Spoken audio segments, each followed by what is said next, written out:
외국인이 팔면서도 사들인 주식은 무엇인지 알아보도록 하겠습니다. 사실 이것도 개별적 이슈긴 한데 통신 장비 주식을 많이 샀다라기보다도 마지막 종목은요.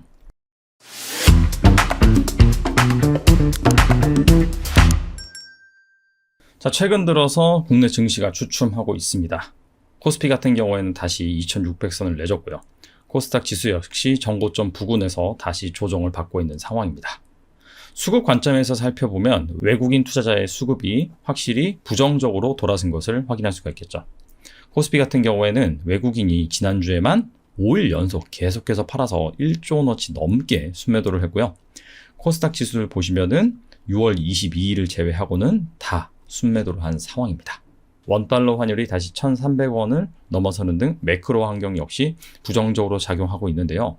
자, 이런 상황에서도 외국인이 팔면서도 사들인 주식 무엇인지 알아보도록 하겠습니다. 자, 지난주 외국인의 순매수 상위 업종입니다. 코스피, 코스닥 둘로 구분해서 살펴보고 외국인 순매수 상위 30개 종목을 대상으로 섹터 구분을 해봤습니다.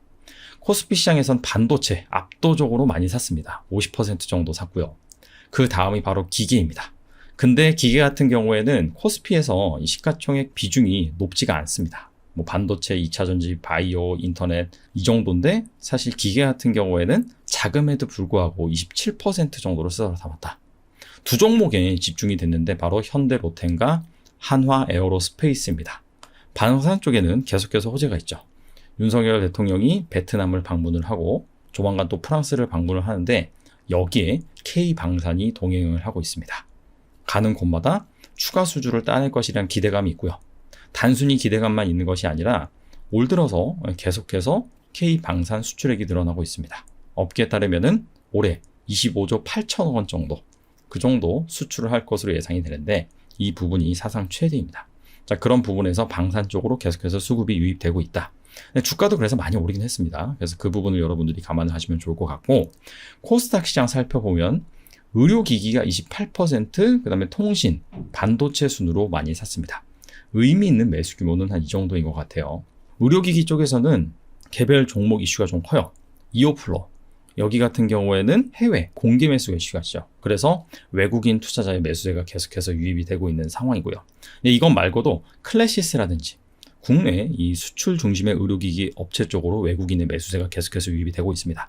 빠르게는 한 2021년 말 그리고 작년 이때부터 국내 의료기기 업체들의 해외 수출이 계속해서 늘어나고 있습니다. 구체적으로 말씀드리면 이미용 의료기기입니다. 뭐 피부 관련 의료기기 이쪽들. 리오프닝이 시작이 되면서 미용에 대한 수요가 늘고 있고 가성비 좋은 우리나라 제품을 계속해서 해외에서 선호하고 있다. 이런 부분들이 바로 이 수급적인 펀더멘탈적인 긍정적인 요소라고 볼 수가 있습니다. 그만큼 주가도 많이 올랐죠. 통신 같은 경우에는 사실 이것도 개별적 이슈긴 한데 통신 장비 주식을 많이 샀다라기보다도 원래 통신 장비 업체에서 다른 신사업 모멘텀이 발생한 그런 주식을 많이 샀습니다. 이거는 뒤에 가서 좀 말씀드리도록 하고요. 마지막으로는 반도체를 많이 담았습니다. 코스피와 마찬가지로 코스닥에서도 반도체를 어느 정도 매수를 했다. 근데 이 코스닥 반도체 순매수 종목 같은 경우에는 어느 정도 공통점이 있는데 바로 후공정 쪽에 매수가 집중되었다는 사실입니다. 테스트 내지는 테스트 소켓을 만드는 그런 기업을 많이 사고 있습니다. 최근에 반도체 바닥 탈출 기대감, 추가적으로 AI발 반도체 호황 그런 기대감이 형성이 되고 있는 상황인데 AI의 핵심이 바로 GPU죠. 그래서 엔비디아가 계속해서 사상 최고가를 경신하고 있는데 엔비디아의 GPU만 들어가는 것이 아니라 여기에 이 메모리 반도체, D램도 같이 들어가는데 HBM3입니다. 근데 이 HBM3 같은 경우에는 구조가 아파트 형식으로 되어 있습니다. 계속해서 D램을 쌓는 그런 모양새입니다. 원래 이 낸드 플래시만 점점 쌓았는데 D램 쪽에서도 계속해서 성능을 높이기 위해서 쌓는 작업들이 이루어지고 있는데 전공정이라고 한다면 미세화 공정이라고 해서 회로 선폭을 최대한 얇게 그린 겁니다. 좁게. 근데 여기에서 더 이상 기술 개발이 일어나기 힘들자. 기술 개발이 안 되는 건 아닙니다. 하지만은 5나노에서 3나노, 3나노에서 2나노로 갈 때 천문학적인 그런 비용이 들어가요. 자, 그래서 약간 좀 우회로 간다라는 차원에서 후공정 쪽, 방금 말씀드린 HBM도 마찬가지입니다. D램을 쌓는다든지. 자, 이런 식으로 후공정 쪽에 지금 눈길이 쏠린 상황입니다. 이런 트렌드를 반영을 해서 최근에는 이 반도체 후공정 쪽에 매수세가 들어오고 있다. 라고 보시면 됩니다. 자, 그렇다면은 외국인이 팔면서도 사들인 대표적인 주식 3개에 대해서 알아보도록 하겠습니다. 첫 번째 종목은요, HD 한국조선해양입니다. 조선주죠. 근데 중간 지주회사 격인 조선주입니다. 외국인 투자자가 지난주 339억 원어치를 순매수를 했는데 코스피 6위에 해당이 되고요. 최근 같은 그룹 조선주 HDD, 현대중공업, 현대미포조선 이 둘과 비교를 해도 한국조선해양 주가가 가장 좋습니다. 자, 보시다시피 한 5월부터 이 장기 이평선을 돌파를 하더니 그 이후에는 완전 위가 열려버렸습니다. 계속해서 상승을 하고 있고 외국인 투자자 주도로 상승하고 있는 모습을 확인할 수가 있습니다. 그 이유가 수주가 정말 좋습니다. 지난번에 PC 내척에 대한 건조계약 규모 2,421억 원 규모 공급계약을 체결을 했는데 이를 포함한 올해 총 누적 수주액은 116억 2천만 달러. 척수로 따지면 97척입니다. 근데 이게 연간 수주 목표 금액의 73.8%를 달성한 수준이에요. 선종볼로 보면은 PC선 33척, 탱커선 3척, LNG 운반선 16척, LPG 운반선 14척, 중형가스선 2척. 확실히 고부가가치가 있는 그런 가스선 쪽의 포트폴리오도 집중이 되어 있어서 질적인 측면에서도 상당히 수주가 양호하다. 근데 어차피 HD 한국조선해양은 앞서 말씀드린 것처럼 중간 지주 회사라고 했거든요. 자회사로 HD 현대중공업, 현대미포조선, 그다음에 현대삼호중공업이 있습니다. 현대미포조선과 HD 현대중공업 같은 경우에는 상장사죠. 따로 상장이 되어 있습니다. 하지만 현대삼호중공업 같은 경우에는 비상장사죠. 그래서 온전히 한국조선해양이 이 현대삼호중공업을 보유함으로 인해서 그 가치를 반영을 하고 있는데 사실 이 자회사별로 이 수주 목표치를 살펴보면은 현대중공업이 올해 6월 16일자 기준으로 43%, 현대미포조선은 57%입니다. 근데 현대상호중공업이 무려 205%예요. 다른 자회사 같은 경우에는 상장이 되어 있기 때문에 그 자회사가 잘 나간다 하더라도 수급이 분산되는 이슈가 있어서 HD 한국조선해양이 그렇게 모멘텀을 못 받습니다. 하지만 현대상호중공업 같은 경우에는 비상장 회사이기 때문에 현대상호중공업의 수주 호조를 이루면서 그런 부분이 한국조선해양에 반영이 되고 있다라는 부분이 핵심일 것 같고요. 자, 그래서 올해 5월 누적 현대삼호중공업의 매출액은 2조 3,817억 원으로 전년 동기 대비 41% 정도 이미 증가한 상황이에요. 작년 같은 경우에도 실적이 좋아지면서 수익성이 개선됐는데 올해 같은 경우에는 수익성이 더 좋아질 것으로 예상이 되고 있습니다. 최근 클락슨 신조선가 지수가 2월부터 본격적인 반등을 시작했습니다. 그 전까지는 1년 가까이 정체되어 있었거든요. 1월 160일에서 5월 말 기준으로 170.1까지 상승을 했습니다. 2008년도 12월 이때가 조선 업황이 가장 좋았을 때죠. 당시 조선주가 지금의 2차전지와 비슷했습니다. 그 정도로 좋았어요. 근데 그때 당시에 177이었는데 지금 170.1이란 말이죠. 15년 만에 가장 높은 수준이다. 자, 그만큼 약간 좀 타이트한, 수급이 타이트한 그런 상황이라고 볼 수 있고요. 장기적으로 봤을 때도 유럽의 탈러시아는 지속적으로 진행이 될 예정입니다. 원래 러시아로부터 유럽이 천연가스를 조달을 했는데 러시아 우크라이나 전쟁으로 인해서 이제 조달선을 바꾼다라고 선언을 했죠. 그래서 육로 대신에 해상 운송로를 개척을 해야 됩니다. 그러기 위해서는 이 LNG선 발주가 앞으로도 지속적으로 필요하다라는 관점을 잘 볼 필요가 있고요. 그 다음에 투자 심리 관점에서는 지금 경기 민감주 쪽으로 계속해서 수급이 유입되고 있습니다. 그 배경에는 미국이 생각보다 경기가 양호합니다. 그래서 연착륙 기대감이 있습니다. 그래서 이러한 기대감이 계속해서 이어지는지 그 부분에 따라서 조선주 투자 심리는 다소 영향을 받을 것으로 생각이 됩니다. 자, 두 번째 종목은요, 바로 서진 시스템입니다. 코스닥에서 통신을 두 번째로 가장 많이 샀다고 했잖아요. 근데 바로 이 종목이 거의 몰빵이 되어 있다라고 보시면 됩니다. 외국인 투자자가 229억 원어치를 지난주 매수를 했고요. 같은 기간 코스닥 1위입니다. 시가총액이 크지 않은 종목임에도 불구하고 외국인이 가장 많이 사서 코스닥에서 1위를 차지한 종목이고요. 자, 원래는 모바일 다이캐스팅, 핸드폰에 들어가는 각종 팩 같은 그런 부품을 만드는 업체예요. 추가적으로 통신 장비 사업도 하고 있습니다. 뭐 RRH라든지 그런 소형 기지국 사업을 하고 있었어요. 하지만 2021년부터 ESS, 전기차 부품, 반도체 장비 쪽으로 계속해서 사업을 다각화하고 있습니다. ESS 쪽에서는 ESS 장비, 배터리, 렉, BCP, 전기차 부품 쪽에서는 팩하우징, 배터리 모듈 부품, 인버터 및 커버터, 반도체 장비 부문에서는 반도체 식각, 증착 장비, 전원부, 모듈 등 이런 구동 장치를 만들고 있습니다. 이런 사업을 다각화하고 있는데 다각화하자마자 계속해서 매출액이 급성장하고 있어요.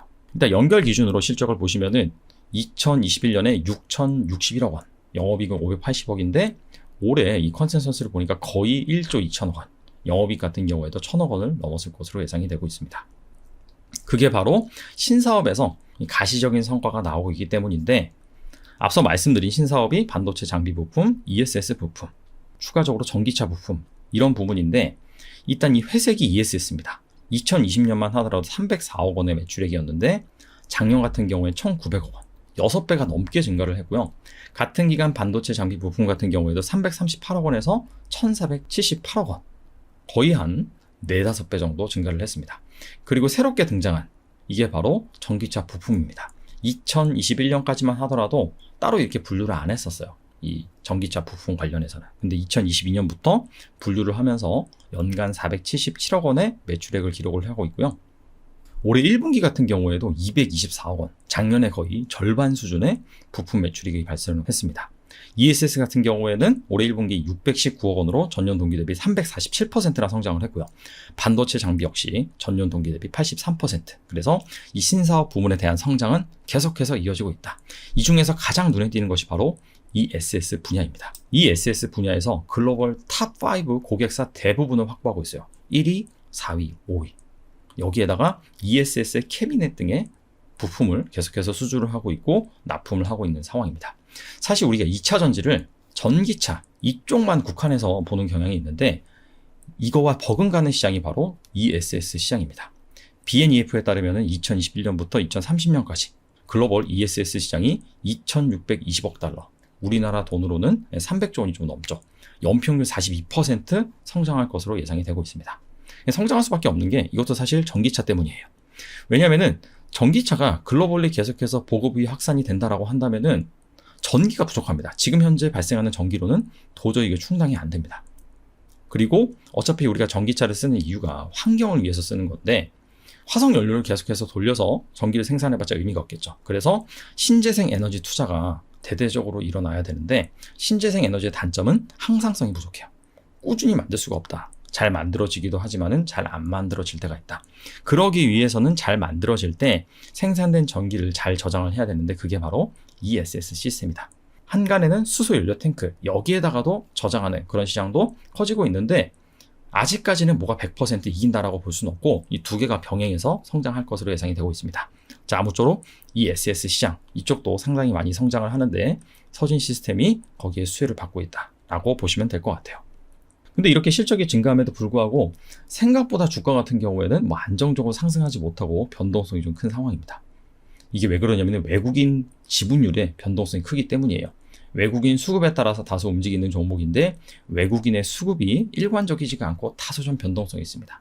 물론 최근 들어서는 갑자기 이렇게 확 늘리긴 했는데, 이런 수급적인 리스크도 여러분들이 잘 살펴보시면 좋을 것 같습니다. 마지막 종목은요, 삼성전자입니다. 앞서서 이 코스피에서 47%를 반도체를 샀다라고 했는데, 삼성전자 거의 몰빵이라고 보시면 됩니다. 외국인이 지난주에 5,177억 원어치를 순매수를 했고요. 부동의 코스피 1위입니다. 일단 삼성전자는 워낙 정보도 많고 그 다음에 우리나라 1등 기업이기 때문에 매크로 이슈에 영향을 많이 받습니다. 그래서 오늘 같은 경우에는 삼성전자의 최근 호재로 인식되고 있는 AMD와 HBM3 계약에 대해서 좀 더 구체적으로 살펴보면요. 최근에 이렇게 계약을 체결했죠. 그래서 4분기부터 본격적으로 공급이 된다라고 얘기가 나와 있는데, 앞서서 말씀드린 것처럼 이 AI 열풍이 열면서 GPU 수요가 막 늘어났죠. 근데 여기에 또 찰떡궁합이 맞는 게 HBM3입니다. 이 하이 밴드위드 메모리가 같이 들어가줘야 돼요. 그래야지 이 AI 서버가 제대로 작동이 됩니다. 4분기부터 본격적으로 공급이 될 것으로 예상이 되고 있는데, 내년에 이 삼성전자의 HBM3 메모리 매출 비중 같은 경우에는 18%까지 증가할 것으로 예상이 되고 있습니다. 올해 4분기부터 공급을 하는데 내년에 18% 정도 비중을 차지한다라고 한다면 상당히 성장 모멘텀이 있는 거라고 볼 수 있겠죠. 게다가 AI 서버에 탑재되는 HBM3 단가 같은 경우에는 기존의 이런 D램보다는 5배가 넘습니다. 그래서 시장 조사 기관 트레스포스에 따르면 2022년부터 2026년까지 AI 서버 시장은 연평균 11.8% 성장할 것으로 예상하고 있는데, AI 서버에 탑재되는 HBM 시장 같은 경우에는 2025년까지 연평균 40%에서 45% 정도 확대가 될 것이다 라고 전망을 하고 있습니다. 그래서 확실히 이 메모리 쪽에서 상당한 업사이드를 보여주는 모멘텀이 생겼다라고 볼 수가 있습니다. 자, 실제로 이러한 투자 아이디어가 잘 연결이 되는지 살펴볼 필요가 있고요. 삼성전자가 7만 원을 강력하게 뚫었죠. 자, 그리고 나서는 다소 좀 횡보를 하고 있는데 외국인이 지분을 줄이거나 그러진 않습니다. 조금씩 그래도 모아가고 있는 상황입니다. 삼성전자 같은 경우에도 앞서서 말씀드린 것처럼 상당히 덩치가 큰 주식이고 매크로의 영향을 많이 받습니다. 그렇기 때문에 단순히 이런 개별적인 호재보다도 이 매크로 상황이 어떻게 지속이 되고 있는지 그 부분을 잘 살펴볼 필요가 있는데, 이렇게 HBM 시장이 개화돼서 반도체 업황이 턴하고, 자, 그런 것 같은 경우에는 경기가 어느 정도 연착륙한다, 경기 침체가 심하게 오지 않는다 라는 대전제를 깔고 있습니다. 반대로 만약에 경기 침체가 심하게 온다, 하드랜딩이 온다라고 한다면은 이런 투자 아이디어가 지연이 될 수 있습니다. 그렇다면 조정을 받을 수가 있겠죠. 그래서 그런 부분까지도 잘 고려를 하시면 좋을 것 같습니다. 자, 정리하겠습니다. 뚜렷한 주도주가 없어요, 최근에. 그래서 개별 섹터 중심의 순환매가 이루어지고 있는데, 그나마 반도체 쪽, 물론 삼성전자나 SK하이닉스가 쉬고 있지만은 그 밑단의 후공정 쪽, AI 모멘텀으로 전공정보다는 후공정 쪽이 지금 부각을 받고 있는데, 이런 쪽에는 좀 선별적인 매수가 유입이 되고 있습니다. 단 그만큼 주가도 좀 많이 올랐어요. 하지만은 이쪽이 구조적으로 성장할 수 있는 그런 부분이 있기 때문에 잘 살펴보시면 좋겠고, 시간이 나면 제가 이 후공정점만 전문적으로 한번 영상을 만들어 보도록 하겠습니다. 그리고 현재 다시금 외국인의 순매도가 지속이 되고 있고 환율이 오르고 있단 말이죠. 그래서 이런 것들을 감안한다 라고 한다면은 뭔가 오늘은 이번 주에는 외국인이 이 종목들을 많이 샀는데 다음 주엔 또 팔고 딴 종목을 살 수 있습니다. 즉 단기적인 순환매 가능성도 여러분들이 충분히 염두에 두시면 좋을 것 같습니다. 감사합니다.